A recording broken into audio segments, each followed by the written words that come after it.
William Gargan stars as Barrie Craig, confidential investigator.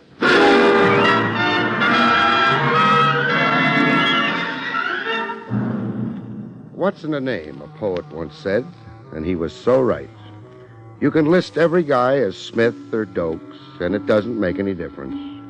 The stiff down below positively doesn't care what the tombstone reads.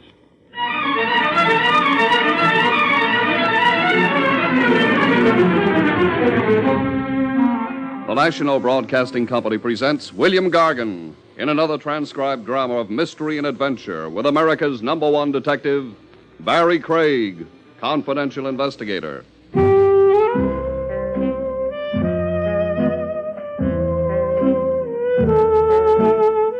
Barrie Craig speaking. A case sometimes comes at you all the way from left field. It's out of the ordinary, and the familiar ingredients, familiar to a confidential cop, seem to be missing. At first glance, that is. Said familiar ingredients, of course, being theft, homicide, and blackmail. The nice, homey, everyday stuff of crime that keeps a cop in love with his work. In this case, even the kickoff was unfamiliar. The chap setting up the deal for me was a mind doctor, a skinny guy with horn-rimmed glasses and a high forehead, who looked like he got all his nourishment from pills. This is an unusual thing for me, Mr. Craig, to consult with a detective. This is an unusual joint for me to be in, so we're even. Now, this patient that I will discuss with you, I've worked with him for months with encouraging results. I'll start off with his name. His name is, temporarily, Clark Smith. Temporarily? A symptom of his ailment is an amnesia. He resists his own true identity. Doesn't want to remember who he is, huh? Yes, in a manner of speaking. That's bad. Well, why do you say that? From a cop's point of view, disregarding the medicine, a guy only tries to lose his identity for a pretty grim reason. Some crime he doesn't want to answer to. Oh, there is such a possibility, yes. Still think you want to make a police case out of this Clark Smith? Well, there is the risk you suggest. I have thought of that. Restore this man to his own identity, but with an unhappy result. He faces the consequences of a crime. Capture, trial, and sentence. But if this risk is not taken, it's equally critical for Clark Smith. Meaning the shape he's presently in, huh? Depressed, malingering, sick with anxieties. He cannot function as a social being. He hides from the world. Yes, he interests me, this Clark Smith. I would like to help him find himself. Help him to face his reality. Only your medicine goes just so far. I need a detective such as you to associate with the case. There are facts to ascertain, the special things in which you are a specialist, and in which my science is helpless. Got any clues to his background? Who he was before he became Clark Smith? Oh, yes, I have many. I've uncovered many clues in my 6 months now of clinical examination. In my patient's moments of unconscious association, he has given me many material clues that you'll find helpful in your search. Well, clues like... Well, words, for example. Oh, I have them recorded here. Midvale. Now, there have been many reminiscences involving the word Midvale. Sounds like a town. Yes, or a school, I have thought. A high school, perhaps, judging by the level of my patient's speech. The education it suggests. And the word Pamatone. An Indian word. And very lyrical. The word is always said with a caress, always with a curious tenderness of feeling. Like Clark Smith loves it. Yes. Pamatone. Could be a river. A place to swim or fish for trout. A man can fall in love with a river and never forget it. Remember it all his life, even with his mind dead to everything else. Yes, you're very perceptive. A river, yes. I have thought so, too. 2 good clues, those. Trace a guy back to where he came from, back to where memory cut off. Does Clark Smith know what you're up to with me? Not exactly. He knows in his own way. He wants to recover his identity, appreciates my interest, yet... He's scared. Well, he may resent what we do. You may find him very uncooperative. Where can I see him? I'll give you his address, but please be very gentle with him. Do not press too hard.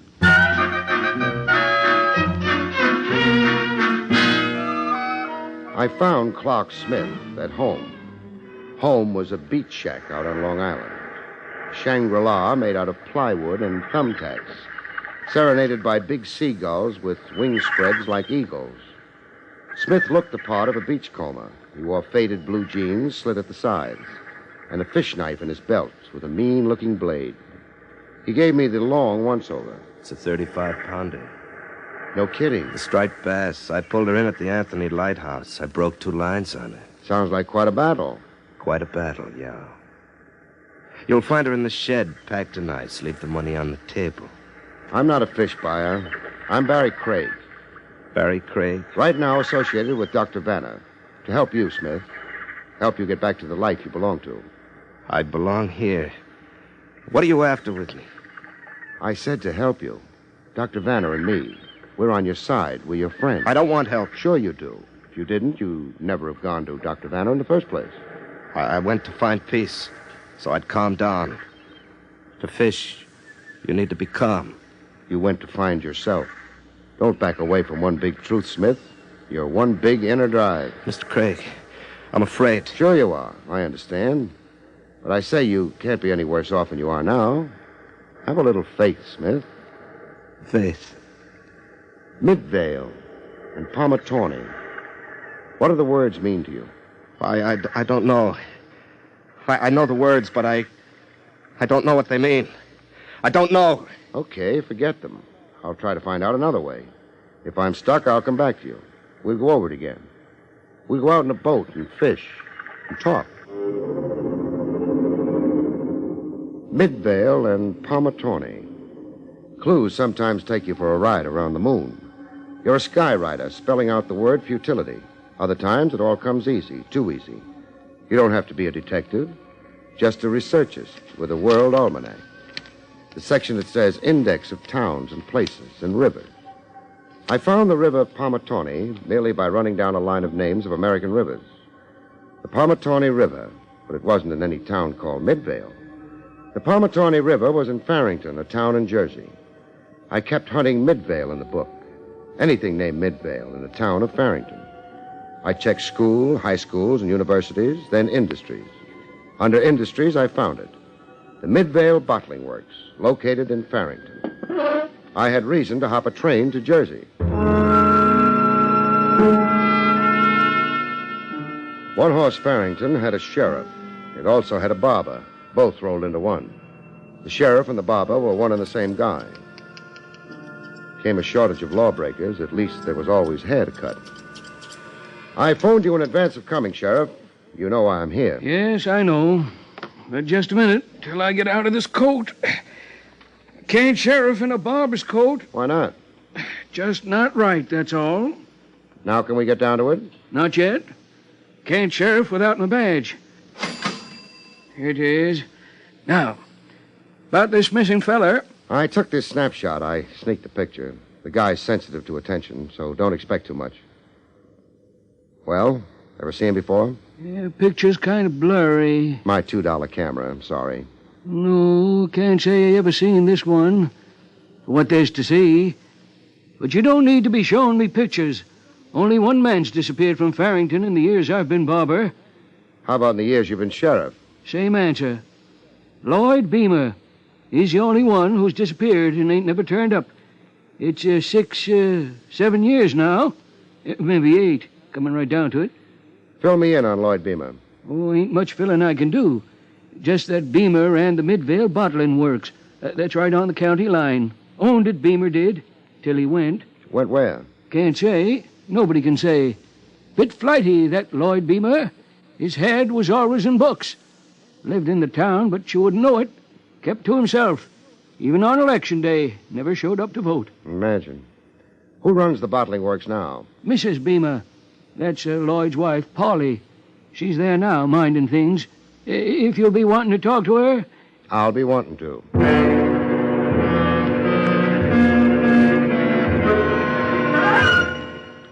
The first thing that meets your eye in a bottling works are bottles. Lots and lots of bottles. I found a door marked private and used it.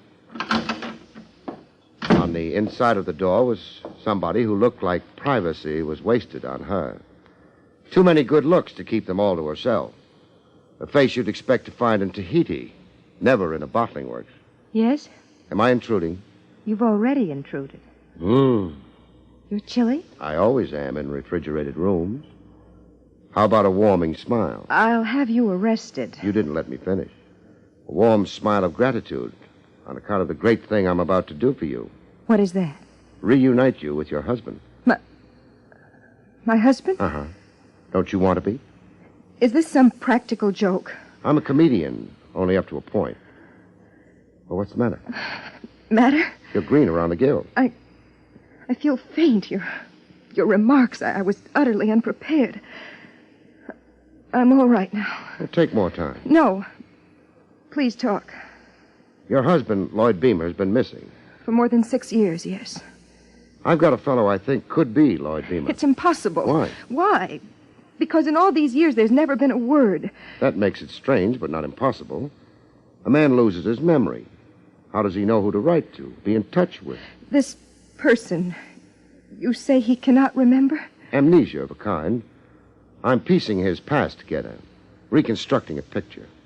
I'm a detective from New York, Barrie Craig. How did you come upon this person? You keep saying this person. I've come to think of my husband as dead. I've accepted it as so. Why? Why? So I could find peace with myself. Stifle imagination, the nightmare of thinking, not knowing. I was deserted, Mr. Craig, by a man with violent currents in his nature. A man bent on destroying everything around him and himself.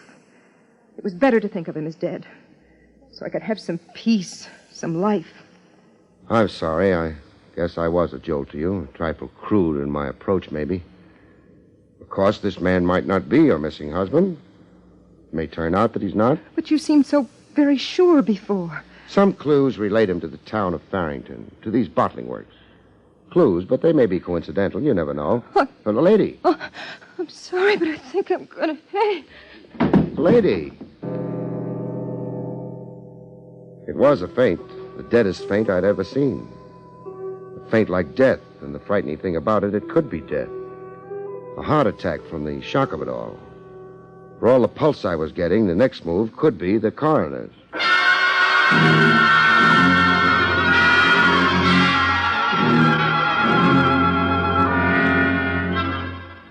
You know that someone apparently dead isn't when she flutters her eyes at you. A corpse generally can't. Polly Beamer fluttered her eyes at me.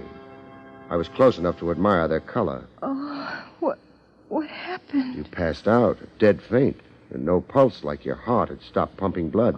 I'm sorry if I unnerved you. I've got a few gray hairs as a memento.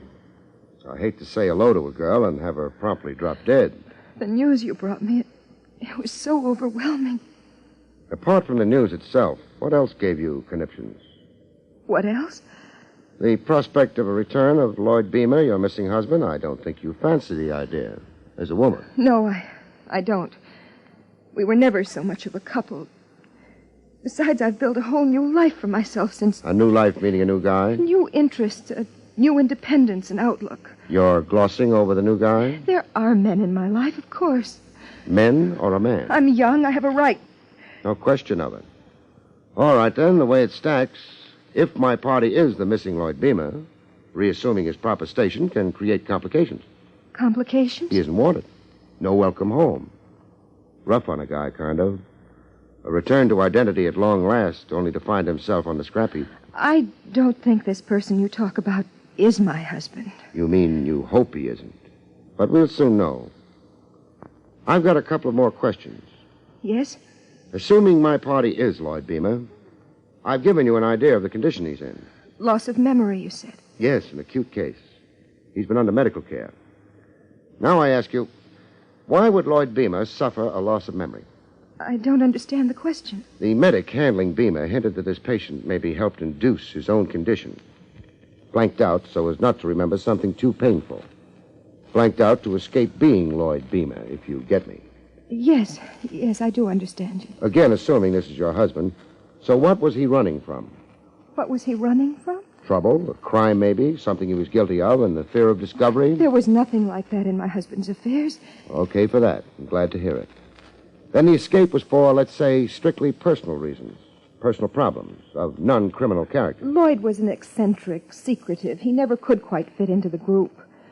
He found this business, intolerable. He found marriage too commonplace. I see. Call him a pathological personality. One last question. Yes? Whoever listens in on talk in your office, does he do it with your approval or on his own? Well, what do you mean? I'm looking straight ahead. Into that mirror on your wall. There where the safe is. Twice so far I've seen a face in the mirror. A face not my own. I'm not two-faced, lady, so I assume there's been me and somebody else.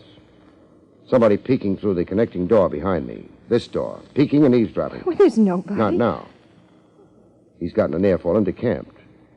You don't care? Care? About being eavesdropped on? I don't know that we have. We have, believe it.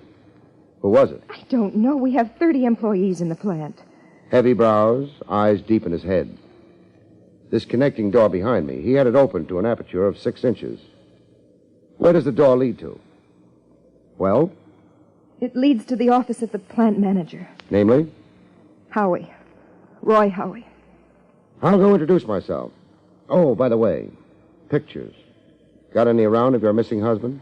Why, yes, at home somewhere, packed away. I'd appreciate one, a good one, to take back to New York with me. No, I won't give you any pictures. Why not? I'll do nothing to facilitate the return of this person you say may be Lloyd Beamer. The man's sick. I'm asking you to help restore a man's memory. I'll do nothing to facilitate that either. Pretty shoddy attitude. I don't care. I feel selfishly about this. We were through. I've let freedom grow around me, freedom from the nightmare of Lloyd Beamer. Why can't you let me alone? Why did you have to come here at all? Roy Howie. Do I need a pass to get in to see him? The plant manager, Howie, had the perfect explanation. Yes, I did over here. The fact is, I had some memoranda for Polly's signature. These forms. But I found her engaged with you. You stood glued to that crack in the door. Thinking that she'd be finished with you momentarily. I don't mind confessing that I was fascinated by what I heard, became absorbed in it. Why? Other people's business? A morsel of gossip? This is Farrington Township, Mr. Craig. Very little happens in Farrington. We're hungry here for something eventful. The sensational attracts us like moths to the flame. We're all of us talented eavesdroppers and busybodies. I'm being very frank. Yeah, very frank and very, very artful. I've read about New York private eyes, the unusual breed you are, your obsession with motives. Suspect everybody. Isn't that your daily religion? You talk a glib line for a Jerkwater Town bottling plant manager. Snarl, curse, and break heads. That, too, is the classic cliché of the New York private eye. Well, why aren't you breaking my head, Mr. Craig? An important thing to know about one-horse towns is how to get out alive. I called a local taxi to take me to the railroad depot, a mile run on a big ditch they called a road. Oh, the bumps I took, my insides were in a heap. At a bend in the road where spruce trees lining it made a perfect ambush, somebody tried to drop the rest of me in a heap. Oh, I got it in the right hand, check writing hand. The local hack driver kept going, like he hadn't heard a thing. I got first aid at a shack that had a decalcomania emblem of mercy pasted on a window. The guy cauterizing my wound was a familiar face. I'd seen him before. He was the barber. Or did I mean the sheriff? Regular doc's 14 miles over the hill. Oh, switch to your painless method, why don't you? Ain't much of a nick in that hand of yours. I'm treating it right. Short of amputation. Yeah. I'll bandage it up now, and you're as good as new. What do I owe you? 50 cents. Same as for a haircut. A bargain. Who shot me? Can't say. I ain't investigated it yet. But you've got a pretty good idea. All right, I'll tell you. That Roy Howie's been shining up to Polly Beamer. Takes her on corn-husking parties and quilting bees. He's wild for her and infernally jealous, that fella. I wasn't making a play for Polly. You coming here with news about Lloyd Beamer. Now with Polly asking the judge to free her from a man who's been away so long, Roy Howie wasn't taking kindly to that. Howie figures he's going to marry her, huh? When her divorce or annulment, as it comes through. Howie's figuring that. That bottling works is the biggest thing in Farrington. It's a good marriage Howie's after.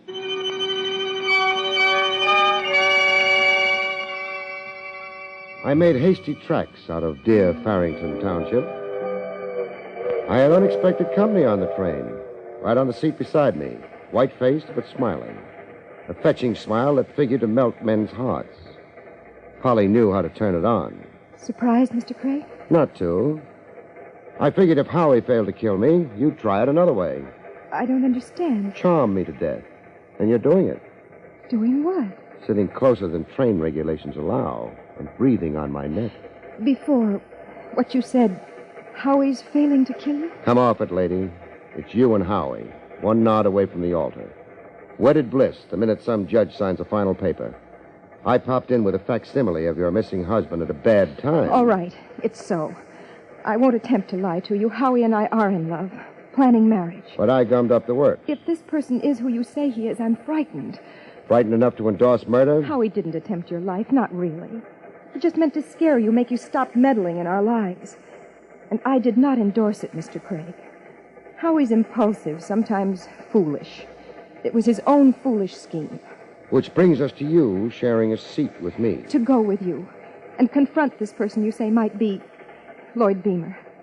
To see for myself. Okay, we'll try it. But after I prepare him. You got a favorite New York hotel you can park in? I have. The Warumbo. We'll soon know whether you're still a wife or a bride-to-be. With Polly biting her nails at the Warumbo, I followed the seagulls to where my beachcomber parked his amnesia. The striped bass are running better. Got a 40-pounder in the shed. Well, let's get off the fish. I've got a few things to tell you. Things that might be biographic. So you've gone ahead about me. I've gone far. I might do you some good if you don't offer too much resistance. If you're afraid, don't be. My information is this. The man I think you might be has no crime to answer for. Well? I'll try to cooperate. Good. I'll throw words at you. The Midvale Bottling Works, Farrington Township, Jersey. A guy named Roy Howie. Roy Howie? You sound like it's familiar. Yes, it's somewhere in my head. Another name, Polly. Polly Beamer. Is that somewhere in your head or heart? Polly Beamer. Yes, I believe I know the name. You could be a Lloyd Beamer, from the evidence so far. Polly Beamer is Mrs. Lloyd Beamer. Well, I'm confused. Sure, I know, but you're standing up great. Better than I thought. Are you up to a visit with Polly Beamer? Polly Beamer, who may be my wife? Uh-huh. Again, only if you're up to it. Take me to it.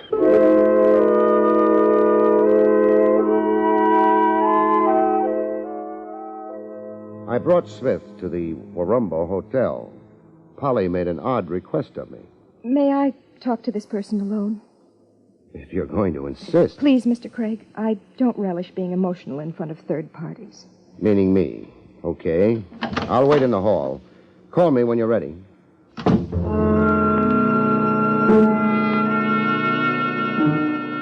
Polly called me in less than 10 minutes. She'd been crying her eyes out. Mr. Craig, you can come in now. Thanks. Any result? This man is Lloyd Beamer, my husband. You're sure?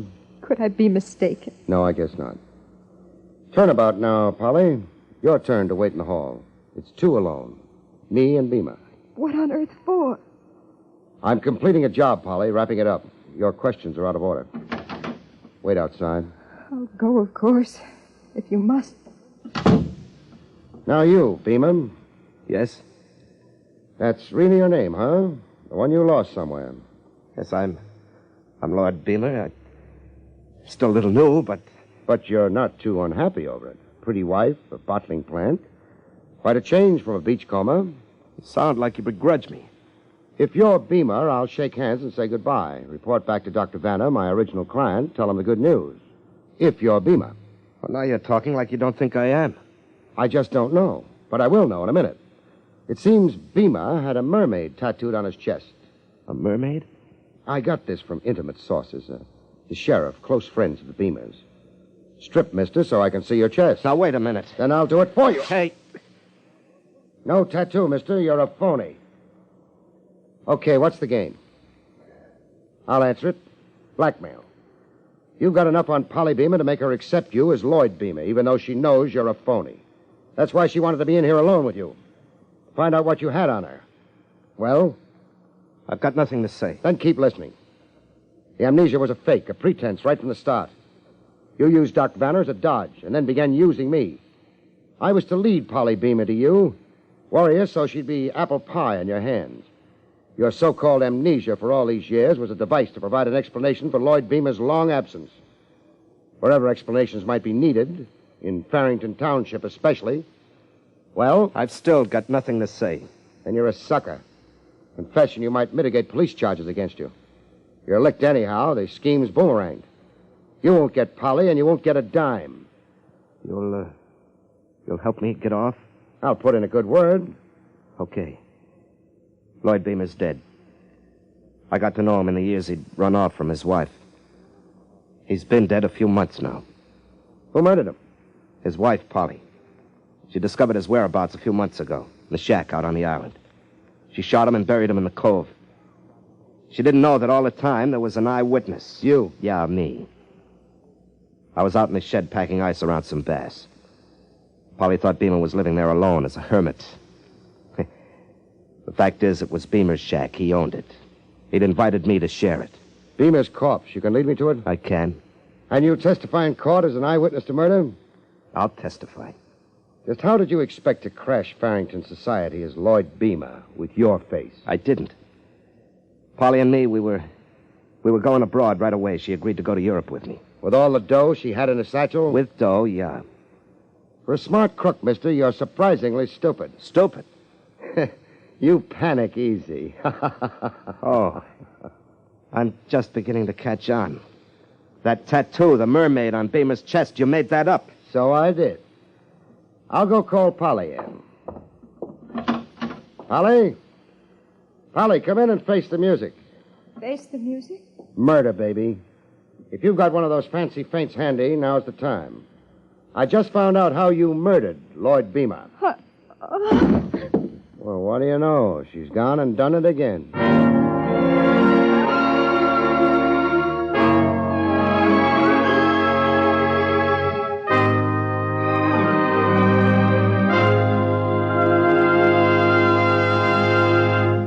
You have been listening to William Gargan in another exciting transcribed mystery drama from the adventures of Barrie Craig, confidential investigator. Tonight's story, Fog Over Murder, was written by John Robert. Next week, it's the strange story titled The Hunted Husband, about which Barrie Craig has this to say. Next week, I'm hired to hunt a husband. I catch him finally, but by that time, it's become good hunting for something else. Murder. Good night, folks. See you next week.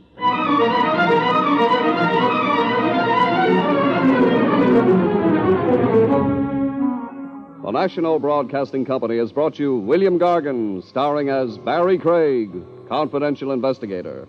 Featured in the role of Polly was Terry Keane. Don Pardo speaking.